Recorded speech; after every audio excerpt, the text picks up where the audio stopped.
Hi, welcome to the Improved Garage YouTube channel. If you haven't subscribed, please click the button.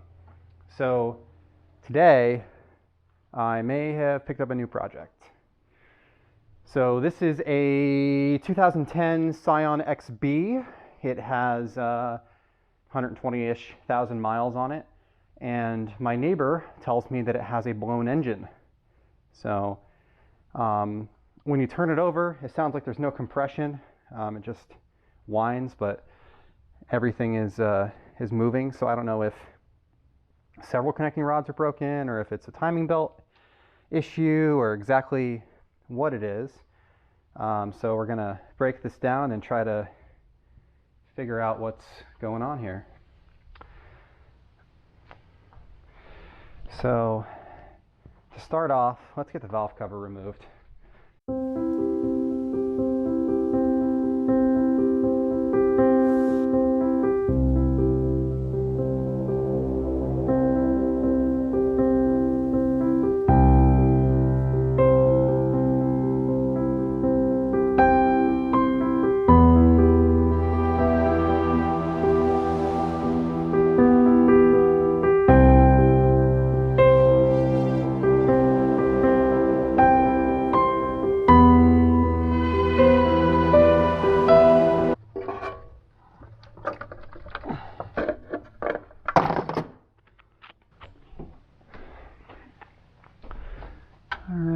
So what's interesting about this particular job is that I've actually done it before. I had a 2008 Scion TC that had the same engine. It's like a 2ZZFE, I think is the code, 2AZFE, and that ended up, I had a bearing go in the lower end, and a connecting rod came through the side of the crank and boom, blew up all over the place. But this one doesn't, it's not working that same way. There's no there's no oil dripping all over the bottom of it. There's no giant hole in the block that I can see. It's just here, and it seems to have no compression. So I was hoping for a timing chain failure, and that maybe the valves were stuck open, which was leading to it not having any compression. But yeah, it's really interesting. So all right, well, let's dive into it a little bit more.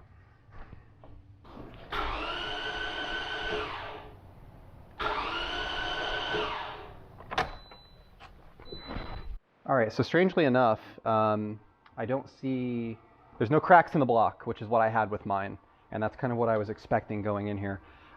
It definitely doesn't have compression when you crank it, but that could just mean that the timing is way out. So looking at the timing marks, there is supposed to be a mark on this cam at a certain notch on the timing chain, same thing with this, and the timing is definitely out.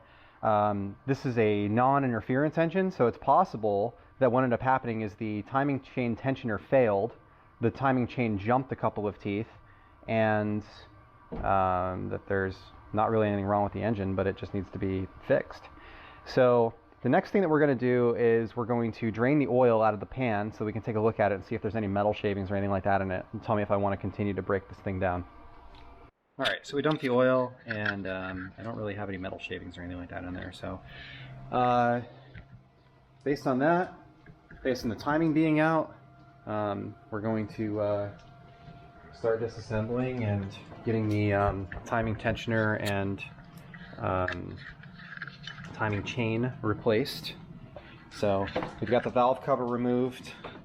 I pulled the wheel off, and then there's a plastic cover that's right here. It just has a couple of these push retainers, so we popped that off. And then I'm here looking at the side of the engine. I drained the oil out of it. So at this point, what I'm going to do is remove the accessory belt, this guy here, remove the loosen up the belt tensioner, and get this pulley off of the side of the engine so that we can continue breaking this down. so let's go through what I picked up here. So all this stuff came from O'Reilly's, not because I like O'Reilly's better than others or anything, or worse than others, honestly. I really don't care. I just went there because they had the stuff I needed. So from O'Reilly's, I have a, this is a timing kit without sprockets. So it's got the chain, tensioner, etc. I have a Felpro valve cover gasket set because I removed the valve cover. I have a Felpro oil pan gasket set because I'm going to remove the oil pan and take a look at the bottom of the pistons. I picked up a compression tester because I don't have one. I just want to make sure that all of the cylinders have the same compression. I picked up a set of new spark plugs because the old ones looked like crap. I picked up some serpentine belts because I need to remove the serpentine belt to get the timing cover off, so I figured I might as well replace it. I got some dielectric grease for the spark plugs. I got some anti-seize for the spark plugs. Oil drain plug gasket because I pulled the drain plug and drained the oil. I got some Permatex gasket maker, which I'm going to use for the timing chain cover. I picked up some gun oil and this because I wanted to. And then I also got some other maintenance items from Walmart. I stopped at Walmart. So I got a fuel system cleaner. I got an Osmium, which I like for dealing with odors in the interior of cars when I pick them up. I picked up a oil filter. It's a mobile one. Normally I just use the Frams. They're fine, but they didn't have it in stock, so I picked up a mobile one. This is the under engine air filter. This is the cabin air filter. And I also got 5 quarts of oil. And I got a battery. So that's the reason I went to Walmart, is because Walmart's batteries are cheaper. So the batteries at O'Reilly's and AutoZone tend to start at like $149 or $159. This battery is 88 bucks. The date code is 8 of 21, so it's only a couple months old. And it's September right now, so it's a month old. And that has a 3-year warranty, which is a lot longer than I'll have the car. So I also picked up 2 wiper blades. Honestly, I just really needed the battery, and I needed the this and this, but I grabbed the other stuff, which is more of like a maintenance stuff, because I'll do a tune-up as I'm putting the car back together. Even if I got a new engine, even if we find that this engine is bad and I need to get a new engine, I'm still going to need a new air filter. I'm still going to need a new serpentine belt. I'm still going to need a new timing chain tensioner. You need to change that when you put the new engine in, because it's not going to be a new engine, it's going to be a used engine. Still, gaskets are going to be needed, etc. So it just makes sense to pick this stuff up. Majority of this would get used regardless of whether I use this engine or not. And I still need a battery because the battery that's in it looks like this. Yeah, I know. All right, so my goal right now is to get at this cover. So I removed the belt. Honestly, I cut the belt off because I'm going to put a new belt on it anyway, so I didn't even care. I just cut it off. I'm trying to remove this engine mount. So the way to remove this engine mount, just thought that I would show this part on video. There's a 17 millimeter nut, 17 millimeter bolt up on top of the engine. Then down below, there's a bolt that has a nut, and that nut is a 14 millimeter. So that has to be done from the bottom. On the mount itself, there is a 17, a 17, and a 17 in the back, like a triangle. So we're going to remove these 3. This bolt right here under my finger, this bolt back here, that bolt back there. I moved this can out of the way by loosening up this 10 mil right here.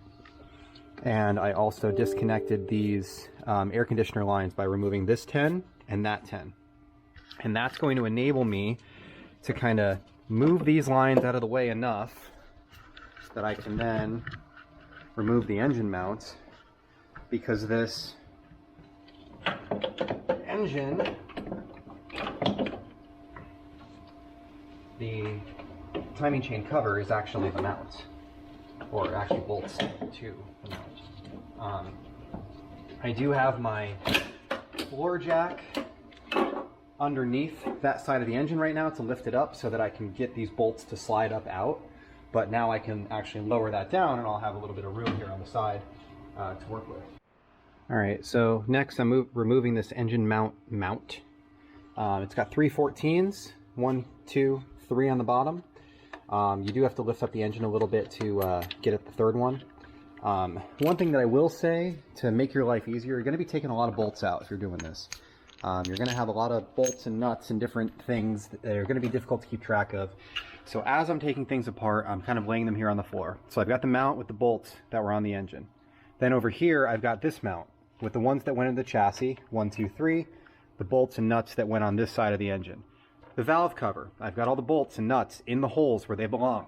Any nuts that I removed are here on the spots where they actually came from, just to make sure that I know exactly where they were. All right, so now that we have the mount removed, we're going to start removing some of these covers. So this is the cover, this guy right here on the side. There's a rubber gasket here, but you can kind of see the split in the metal right here. That's what we're actually removing. So there's a 10 here, there's like a 14 here, and there's bolts all up and down the side of it. So it's going to be difficult to get at all of these. I'm going to have to kind of manipulate the engine up and down on the jack to try to get at different angles to get at it. You know, it's going to be a pain, but it's not going to be as much work as removing the engine from the car. But obviously, like in my TC, when I did the engine swap, or engine replacement, swap makes it sound like I'm doing a different engine in its place, but really I just did a like-for-like replacement. When I did the TC, I had the engine out on a hoist, so I just did everything before I put it in the car. That is easier. So we've got now, there's a 10 here, 10 here, a 10 here, there's a 14 where my finger is. We have a 14 here and a 14 here, and then there's this tensioner down here, which is also a 14. I will say that I really had to have the engine jacked up pretty high to get at the bolt on this 14, and even with that, I'm still having trouble kind of getting the tensioner off. There's a spring on the bottom side of it, so it looks like I'm going to have to remove the retainer for that spring. It's kind of right down in here. Let's see if we can see that. Yeah, it's right there. Oh, it's dark. Here's the light. So there's the retainer for that right there. So we're going to remove that, which will pull that tensioner off. I don't know the tensioner needs to come off, but there's definitely, like, there's a bolt back here that needs to be off, and it's attached to the case, so it just seems like it should. So I will say this is a big pain in the butt. There are two 14s that you have to get to through the pulley, but all it is an idler pulley. Like, it's not even functional. It's great. 12, 12, 12, 12, all of those out. So now at this point, I think I have all of the bolts out of the side cover, but I need to remove the oil pan because this bolts into the oil pan. Now, I don't need to remove the entire oil pan technically, but I'm going to anyway because I want to take a look at it. So that's what's next. All right, so at this point, I've got all the bolts out of the casing. I pulled the oil pan. It's just a bunch of 10mm bolts. It is, you know, RTV siliconed on there, so it is pretty solid. And this is what everything looks like on the underside, which doesn't look bad. So now I'm going to try to get this cover off. So it should be fun. There's RTV silicone all the way around this thing.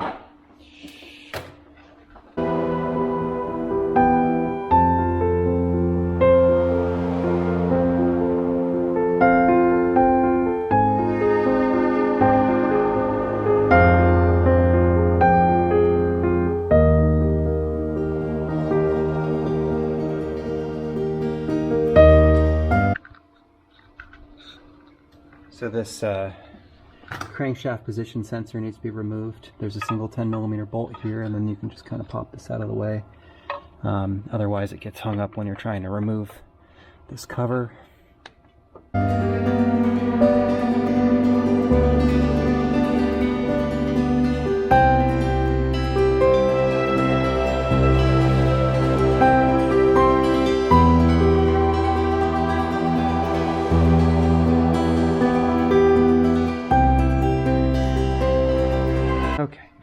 So we've got the cover off, and the light's in the way.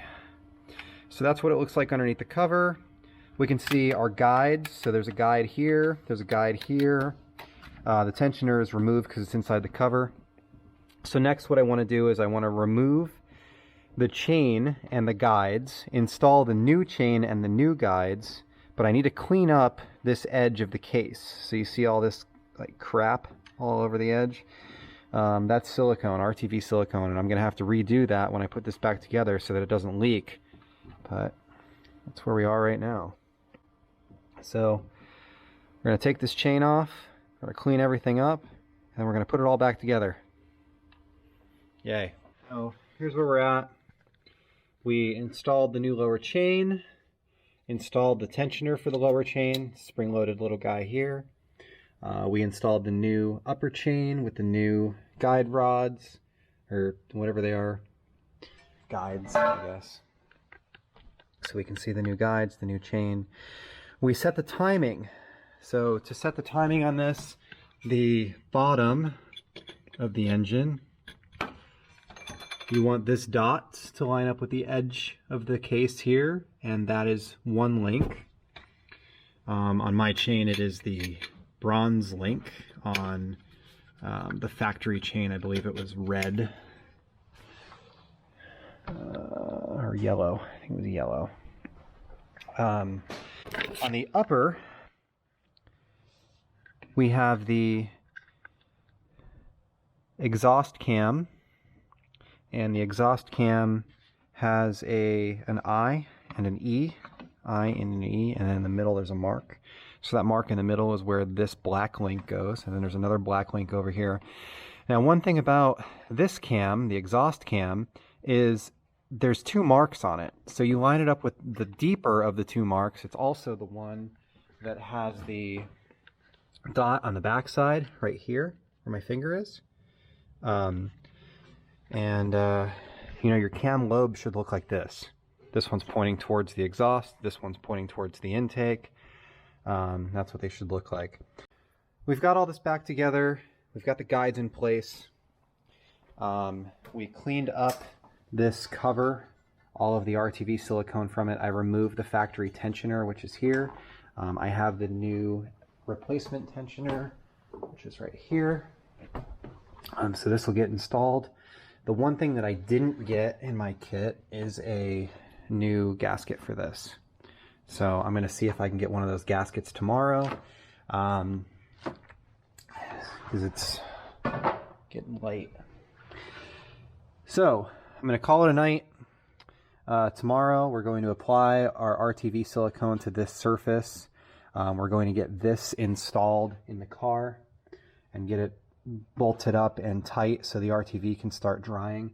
RTV needs 24 hours to dry, and then we'll start reassembling everything else and getting our tensioner tightened up. I'm going to be using this Permatex Optimum Max Torque and High Temperature Gasket Maker Gray. It goes from 65 to 700 degrees Fahrenheit, maximum torque and vibration application, sensor safe, RTV silicone. This is probably overkill, but I mean, this was like $11 and the normal red stuff was like $7 or $8, so it wasn't much difference to get the best one that they make. So we'll get that RTV applied tomorrow. We'll get the cover on. We'll start tightening the cover in. You know, getting the RTV to dry. We'll get the tensioner to start taking up the slack on the guides, and then we'll start putting things back together. We'll put the new spark plugs in, we'll put the new valve cover gasket on, we'll put the valve cover on, we'll put the new battery in, we'll do some of the maintenance stuff like the air filter, the cabin air filter, the add oil, add the oil filter, you know, all of those things, and start putting it back together. But yeah, the kit was nice. It was complete. I did reuse the factory, I want to call them sprockets. I don't know if they're sprockets, but I reused the factory ones that were in here. I just got new chains and new tensioners, but not new gears. So I hope that wasn't a mistake. So yeah. So thanks for watching. End of day 1.